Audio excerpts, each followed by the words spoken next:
Sir, lately may mga na-interview ko mga drivers. Okay daw yung may port ng Amandayan in Tacloban Port. So it's good. Kaso nga lang sir, ang mga apektado ngayon, ang mga non-perishable.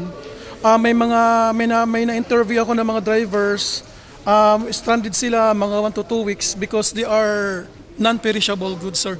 Ang problema daw sir is port. So mayroon pa ba sir update na dagdagan ang port natin or ibang route ng Leyte to Samar? So far, kailangan nating i-coordinate yan with the PPA and Marina. Sila kasi ang may authority dyan sa port.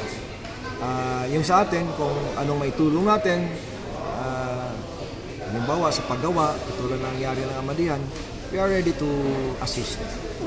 But with regards to pag-decide kung magdagdag pa ng port, well, sa kanila po yung authority. Sa PPA, sir? Yes, sa PPA.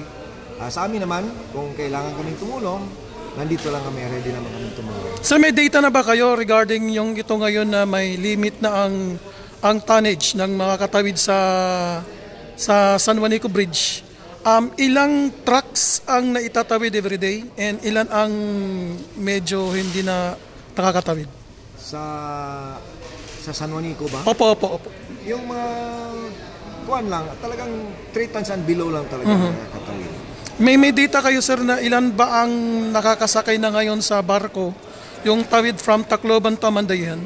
I think we have to request get a data from Marina and PPA. O para makita rin natin sir kasi ang may record. Kung ilan nga ba talaga ang nakakatawid than usual kasi I heard mga 4,000 plus na trucks ang bumibiyahe in a normal normal na transportation 1,400. from 1,400. So it's clear na 1,400 every day na dumadaan sa San Juanico Bridge before. Kaya nga kukunin natin sir ulit so sa Marina na lang tayo ako sa Marina talaga. Yes, mas sila yung may record yan. Wala tayo sa DPWH, sila ang nagmamahala ng ating port. Those agencies, Marina and PPA. Pero so far ngayon, sir, DPWH, Marina and PPA, meron kayong coordination with each other sa inyong mga agency regarding this one?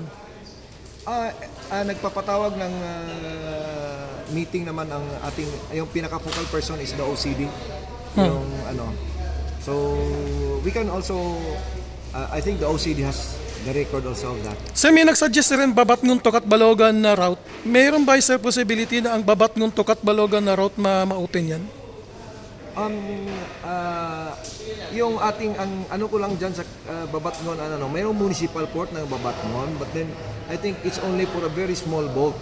I don't know if it can accommodate a Ruru boat. But there's an ongoing big port there, construction. It's the soon to operate, soon to be an international port, seaport, ongoing pa. So pwede dahil ito yung Babatngon, ito yung pinaka-strategic location na magiging port facility dito sa Metropolitan Tacloban. Maraming salamat sir. Thank you.